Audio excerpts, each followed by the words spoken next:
This is the Fitbit Charge 7. For years, the Charge series has been the Goldilocks of fitness trackers. Not quite a bulky smartwatch, but way more than just a pedometer.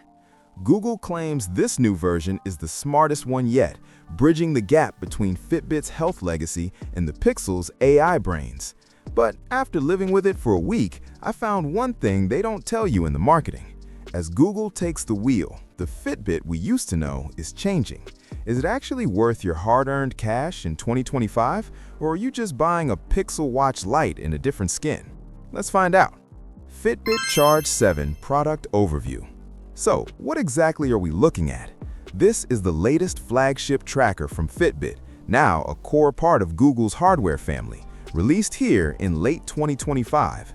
It's aimed squarely at the active casual crowd, people who want deep health data like ECGs and stress tracking, but don't want to charge a massive smartwatch every single night. The big selling point this year? Total Google integration. We're talking better GPS, a smoother interface, and more smart features that used to be exclusive to the more expensive Pixel Watch. It's basically the pro version of a fitness band. Fitbit Charge 7 Performance. Okay, specs are one thing, but how does it actually perform? I use this for everything, from intense 5K runs to just tracking my stress during a chaotic Monday at the office, and I was really impressed with the snappiness. The new processor under the hood makes a huge difference. If you've used a Charge 5 or 6, you know there was always that slight hiccup when swiping between screens. That's gone. It feels fluid. I also noticed the heart rate sensor is stickier, meaning it stays accurate even when I'm getting sweaty during HIIT workouts. One surprise? The GPS. Previous charges were notorious for GPS dropouts under tree cover. On the Charge 7, it locked on in about 10 seconds and didn't let go. It's finally reliable enough to leave your phone at home during a run without coming back to a jagged map of your route. Features and tech. Let's talk about a few key features. First up is the enhanced EDA sensor. This basically measures the tiny electrical changes in your skin to track stress. It's now continuous, which is a game changer when you're trying to identify exactly what is stressing you out throughout the day. Then there's the Google Maps integration. Unlike older models that just gave you basic text prompts, the Charge 7 handles turn-by-turn navigation much more smoothly. If you're biking or walking in a new city, having a haptic buzz on your wrist telling you to turn left is a massive convenience. Lastly, the YouTube music controls.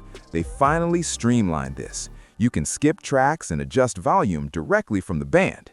It's a small thing, but when you're mid-set at the gym, not having to pull out your phone is a win for your focus. Design and build.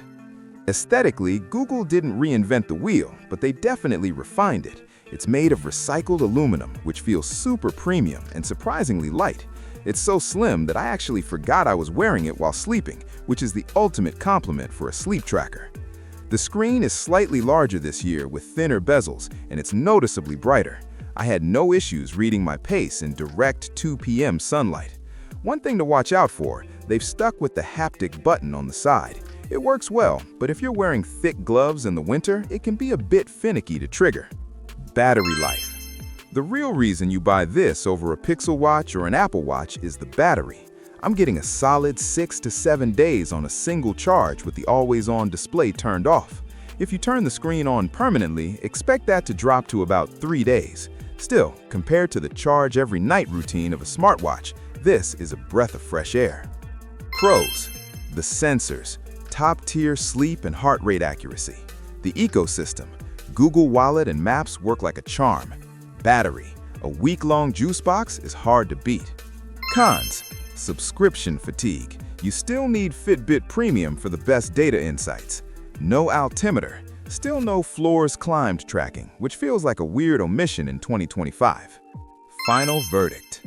So, who is this for and is it worth the money? Look, if you're a hardcore athlete who needs maps, music, and 10 days of battery without the bulk of a Garmin, this is an absolute no-brainer. It's the best tracker Fitbit has ever made. But if you're a heavy smartwatch user who wants to take calls on your wrist or use a keyboard to text, you might be better off with the Pixel Watch 4. The Charge 7 is about filtering the noise, not adding to it. It's the best set-it-and-forget-it device on the market right now. It doesn't scream for your attention. It just quietly collects the data you need to live a bit better. For $160, that's a solid deal.